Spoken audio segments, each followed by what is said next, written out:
The family star movie గురించి ఒకటే మాట అండి.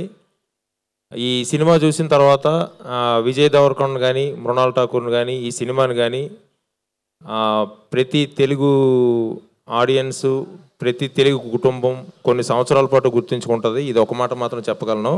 సో మీరందరూ ఏప్రిల్ 5th ఈ మూవీ హ్యాపీగా వాచ్ చేయండి. It's an eye feast.